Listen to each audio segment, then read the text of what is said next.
Kom ons raak vir 'n oomblik stil. Magtige Vader, ons is vanmôre hier en ons wil luister. O Heilige Gees, maak dat ons die woorde sal verstaan, maak dat ons sal begryp en help ook dat dit ons sal kom verander. En ons bid dit in die naam van Jesus Christus. Amen. Ons kyk na die nuus, ons kyk na alles wat om ons aan die gang is. Ons sien die sleg en die seer in Suid-Afrika, maar ons sien nie net die sleg en die seer in Suid-Afrika nie, ons sien ook die sleg en die seer in die hele wêreld daar buite. Nou laasweek het ons hier gesit, ons het gelag, ons het vreugde en blydskap beleef, en ek is bereid om te sê dat hierdie week met al sy dinge, het klaar al jou blydskap en jou vreugde kom steel. Daar is nooit genoeg tyd nie, daar is nooit genoeg geld of energie om alles gedoen te kry nie. So al wat ons doen is, ons byt vas. Ons klou met ons vingerpunte, met alles wat ons in ons het, en ons probeer maar net bly met alles wat so vinnig verander, en dinge wat so vinnig aan die beweeg is. So, wat gebeur is, ons is baie keer nie onsself nie. Ons is baie keer moedeloos en bitter oor alles wat in die gang is. En jy sit dalk nou hier vanmôre en jy sê, ag nee, hoekom het ek die moeite gedoen om kerk toe te kom vandag? Wel ek vir jou sê, ek is bly jy is vandag in die kerk. Want ek is nie hier om jou moedeloos te preek nie. Ek is vandag hier om vir jou moed te gee. So wat ons vandag gaan doen is, ons gaan kyk na iets wat vir ons kan help in moeilike tye. Ons kan eintlik sê, dis 'n tipe van 'n antidepressant sonder enige neeweffekte. Dis 'n teenmiddel vir wanneer jy moeg, moedeloos of negatief voel. En waar kry ons dit? Ons kry dit in die Bybel. Meer spesifiek, ons kry dit in die boek van Psalms.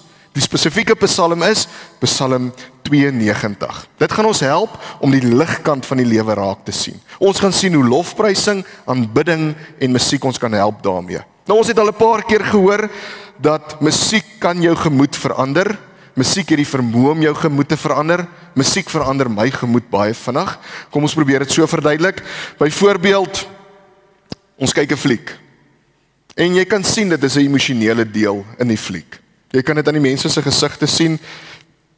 Jy sien dalk trane en dit kan jou emosioneel maak. Maar ek het al agtergekom, as daar so 'n klankbaan in is, so 'n liedjie wat daar in die agtergrond speel, dan het daai hele ding wat daar gebeur, die vermoë om vir jou 'n knop in jou keel te gee en voor jy weer sien, vloei die trane van jou wange af.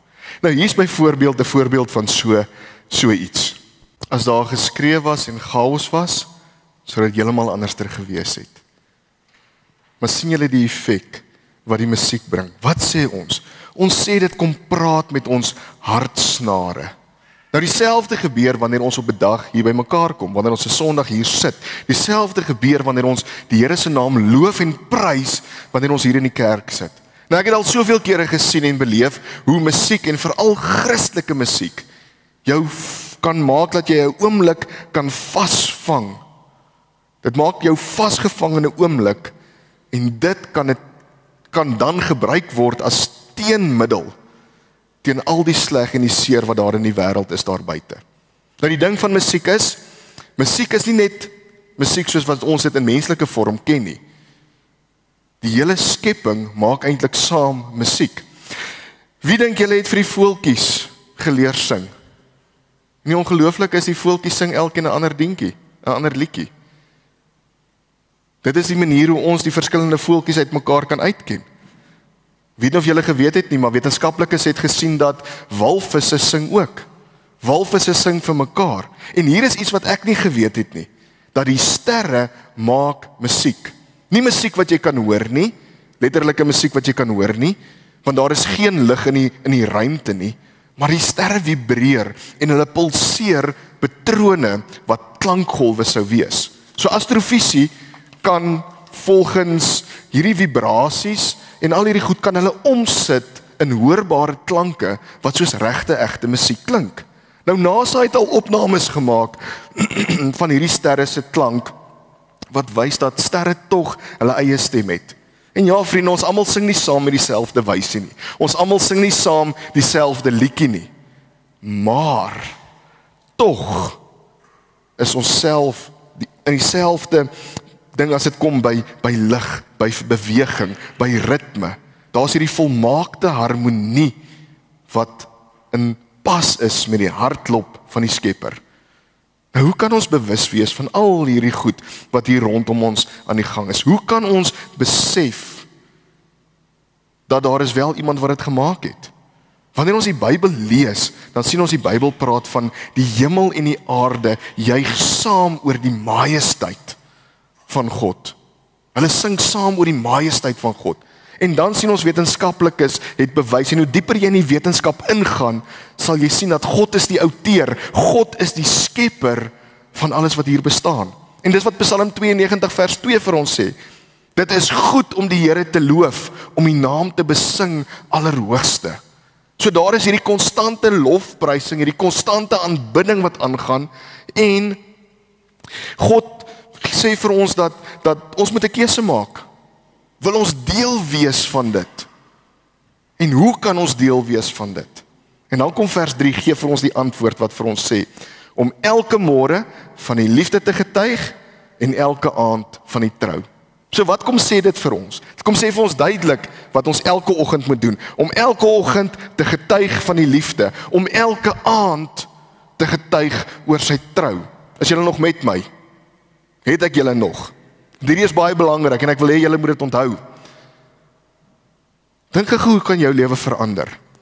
As jy in die oggend wakker word, voor jy jou voete op die mat sit, voor jy badkamer toe moet hardloop, voor jy jou selfoon gryp om te sien wat op jou skerm aan die gang is, om vir 'n oomblik net te sit en te besef, Jesus is lief vir my. Net te sê, Here, ek weet, U is lief vir my.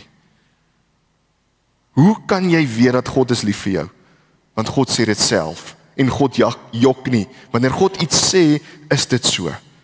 Die waarheid is, God is lief vir jou, ten spyte van alles wat hier rondom jou aan die gang is, ten spyte van dit wat jy beleef, ten spyte van alles waardeur jy gaan, elke dag is God lief vir jou. Ten spyte van dit wat jy vandag gaan doen, wat jou heel moontlik van God af kan wegverwyder, is God nog steeds lief vir jou. As ons hierdie net vir 'n oomblik kan begryp, as ons hierdie net kan verstaan, as ons net so kan begin dink net, wat 'n verskil sal dit nie vir jou maak in jou lewe nie. Dink net, wat 'n verskil sal dit nie maak elke dag in jou lewe nie. Om te besef dat ongeag wat gebeur, God is goed. Dit sal jou verhoudings beïnvloed, dit sal 'n impak hê op jou hele lewe. Dink net, hoe gaan jou gesprekke met ander mense nie wees nie? Om hier te staan en te praat met iemand en te besef, maar, wow, so lief soos wat God vir my is, net so lief is God vir hierdie persoon wat hier voor my staan. So dis een ding, om in die oggend te getuig van sy liefde. En dan sien ons die tweede ding wat vers 3 vir ons kom sê, is om in die aand te getuig van sy getrouheid. So wat as ons kan terugkyk oor 'n dag en kan sien dat God was getrou gewees. God het vir ons gesorg daardie dag. Wat as elke dag in jou lewe 'n getuienis kan wees van God se liefde en van sy trou in jou lewe? Dink net, hoe kan dit in jou lewe verander nie? Wel, as jy so voel, is dit great. Maar jy voel nie altyd lekker nie. Party dae is maar net goor. Party dae lê jy in jou bed en jy voel nog steeds die dag in jou lyf. Het jy al so gevoel? En dan gaan jy daar lê en jy kan wonder, maar hoe gaan ek vandag kan getuig oor God se trou en God se liefde? Wel, as dit ooit met jou gebeur, dat jy in jou bed lê na 'n rowwe dag en jy kan nie getuig van God se trou nie, wil ek vir jou vra, dink net aan gister. Dink net aan eergister. God is nie lief vir jou net omdat hy lief is vir jou nie. God is lief vir jou want hy is getrou. Vriende, partykeer kyk ons vas teen al die sleg en al die seer. Partykeer is ons so gefokus op dit wat hier voor ons is, van al hierdie goed wat ons seer maak, en dan vergeet ons van God se liefde en God se trou. Nou as ons elke dag net hierdie twee goed kan doen. In die oggend sê, Here, ek weet U is lief vir my, en in die aand sê, Here, ek weet U is getrou, ek wil getuig oor U trouheid. Maak nie saak wat om my aan die gang is nie. Verseker ek jou vandag, vriende, jy gaan begin om blydskap en vreugde in jou lewe te beleef. Wanneer jy jou dag so gaan begin en wanneer jou dag so gaan eindig, gaan jy beleef hoe die Here vir jou 'n vreugde en 'n blydskap in jou lewe gaan kom gee. Hy gaan aan die Psalm en dan sê dit moet gespeel word met snaarinstrumente. Wat het ons laasweek gehoor? Waarvoor was die harp en die lier gebruik? Die harp en die lier was gebruik gewees vir liedere wat vol vreugde en vol blydskap is. So ons het gehoor, snaarinstrumente was juis gebruik gewees vir dit. En dan sien ons 'n interessante ding op die opskrif. Hierdie Psalm sê, dit is 'n Psalm vir die Sabbatdag. Dis baie uniek, want dit is die enigste Psalm wat so 'n opskrif het, wat sê dit is 'n Psalm vir die Sabbatdag. So dit was vir die rusdag gewees, dit was vir die Sabbat bedoel. Dit was juis gewees om te sing voor hulle gaan aanbid, om hulle gereed te maak om te kan gaan aanbid. Presies wat ons hier doen. Ons kan sê dis eintlik 'n moderne voorsangliedjie. So ons kort hierdie goed in ons lewe, want ons wil opgewonde wees oor die lewe. Ons wil aan die ligkant van die lewe leef. Vriende, ons is so vasgevang tussen die bo-verhaal en die onderverhaal. Die bo-verhaal, God se storie, God se plan. Die onderverhaal, die wêreld se storie, die wêreld se plan. En waar is die realiteit? Waar val ons die meeste van die kere? Hier in die wêreld met al sy dinge. Nou, hoe kan ons leef binne in hierdie blydskap en hierdie vreugde? Hoe kan ons elke dag hierdie blydskap en hierdie vreugde beleef? Ons het gesien, dit sê vir ons, getuig oor sy liefde in die môre, getuig oor sy trouheid in die aand, en dan's hier ene wat julle gaan skok. Dit gaan nie oor jou nie. Dit gaan nie oor jou nie. Vriende, ons verloor ons blydskap en ons vreugde in die lewe, want ons is so gefokus op onsself. Ons is so gefokus op dit wat hier rondom ons aangaan, op ons probleme, op my uitdagings. Dis waarop ek konsentreer. Maar Psalm 92 sê, hier's vir jou iets beter waarop jy kan konsentreer. Kom ons lees saam vers 5 en 6.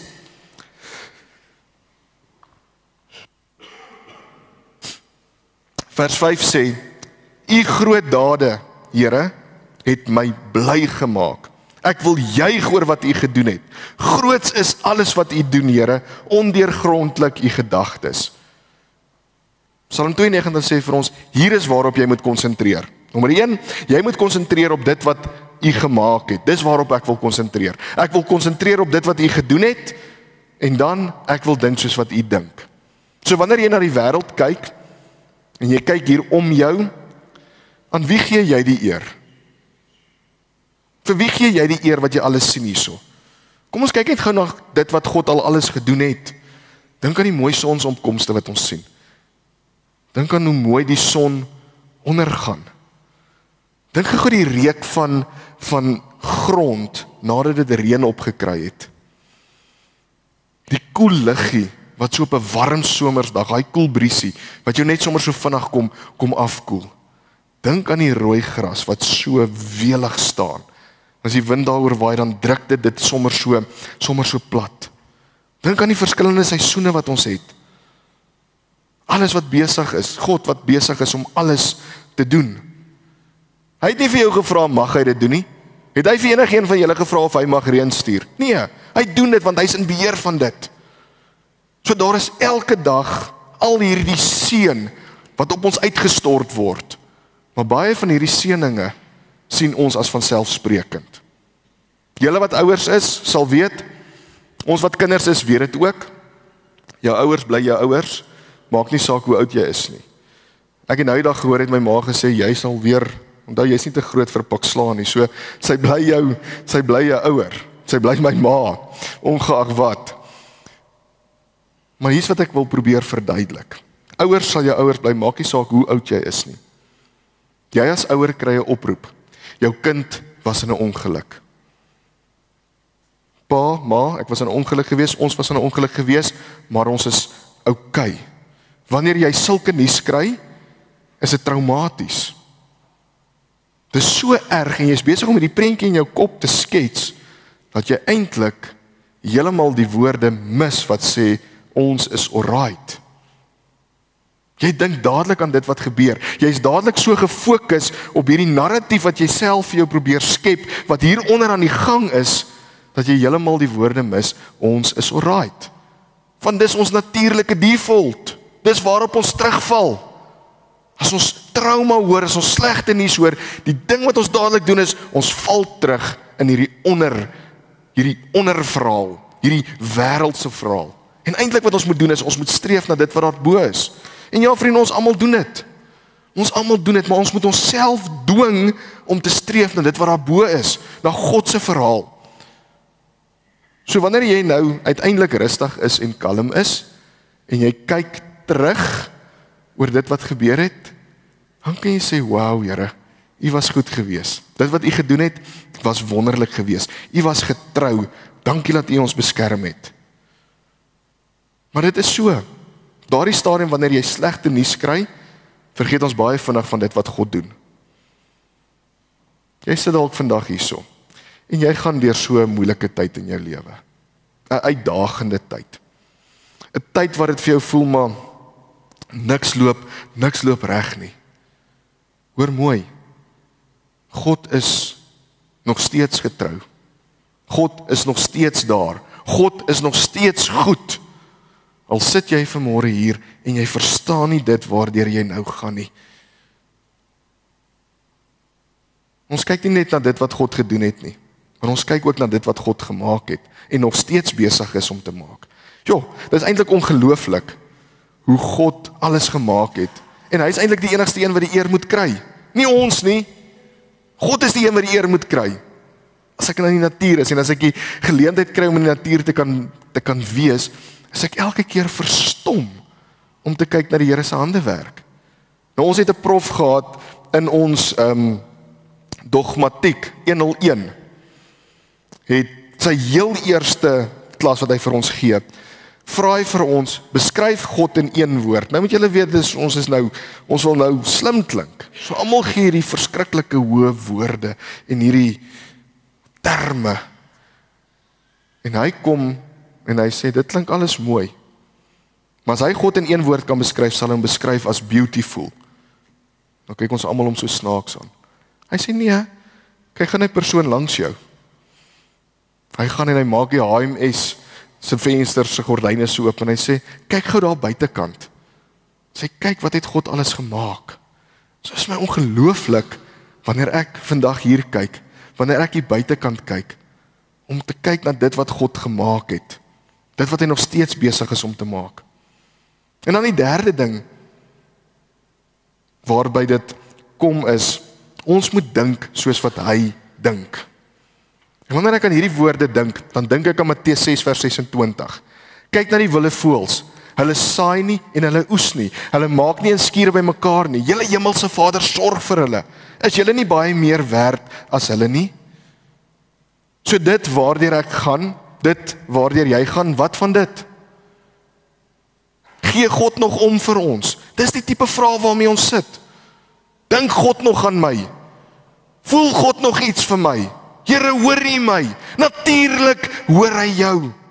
Vriende, hy is lief vir jou en wanneer die Bybel praat van God se liefde vir jou, is dit nie die liefde soos wat ons dit ken nie. Want God se liefde is 'n alomteenwoordige, alwetende, almagtige liefde. God is lief vir jou, kompleet soos wat jy is. God is nie net lief vir 'n stukkie nie. God is lief vir jou kompleet soos wat jy is. Nou wat as ons so kan begin dink soos wat God dink? Ja vriende, soek jy die teengif, soek jy die teenmiddel vir al hierdie sleg en hierdie seer wat in jou lewe is, al hierdie sleg en hierdie seer wat jou blydskap en jou vreugde kom steel? Dan wil ek vir jou sê, jy moet begin kyk na dit wat God gemaak het. Begin dink aan dit wat God gedoen het, en nog steeds besig is om te doen. En begin dink soos wat hy dink. So wat moet gebeur? Ons perspektief moet verander. Ons moet 'n nuwe manier van leef probeer kry. En Psalm 92 sê vir ons presies, vers 7 tot 10.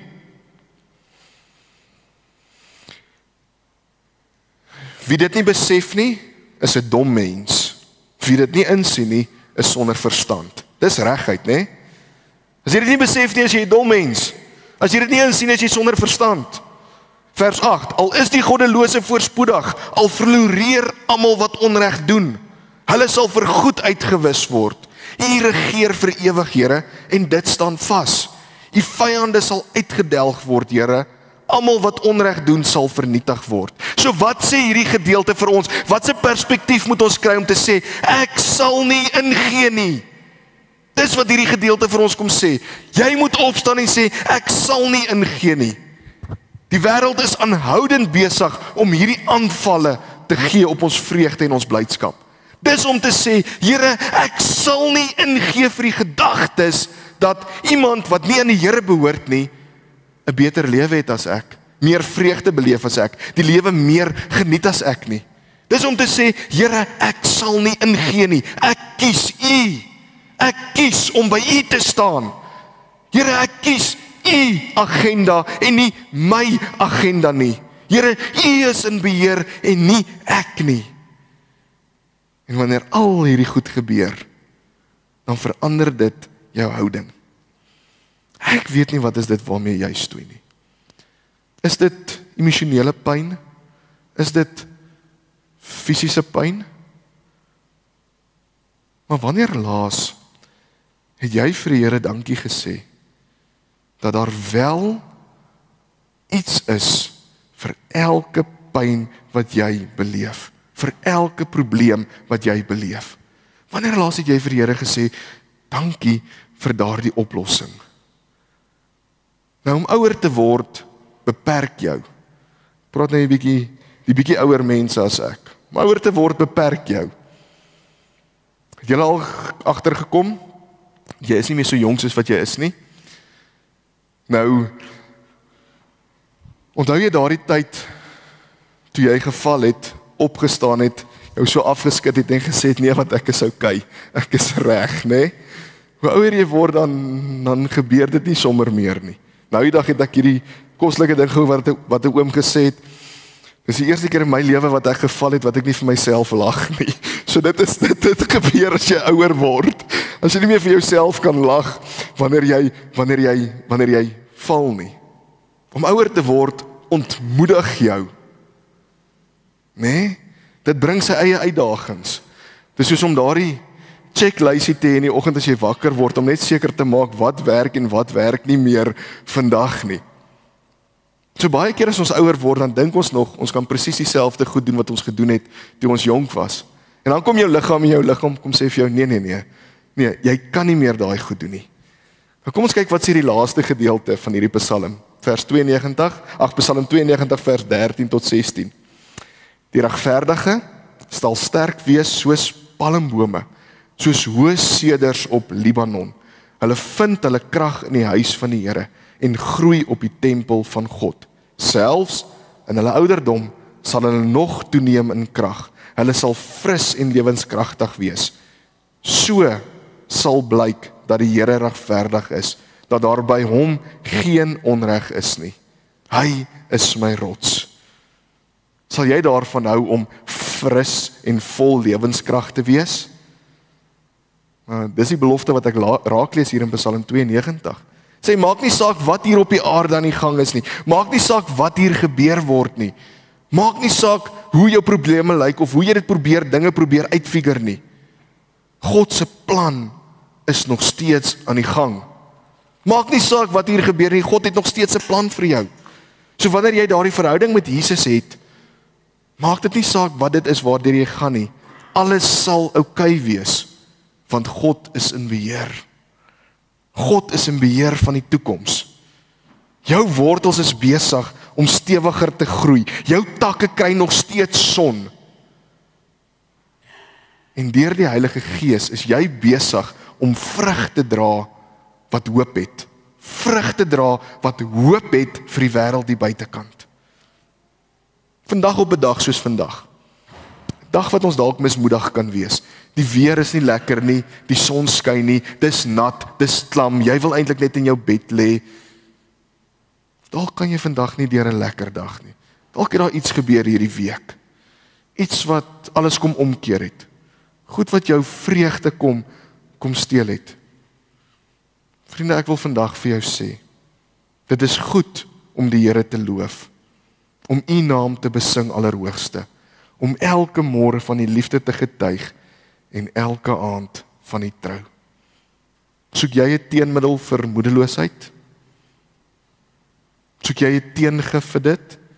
Wel, jy het dit. Om elke dag, elke oggend van die liefde te getuig, elke aand van U trou te getuig, om te kyk na dit wat U gemaak het, dit wat U doen, en om te weet U is in beheer, ongeag wat.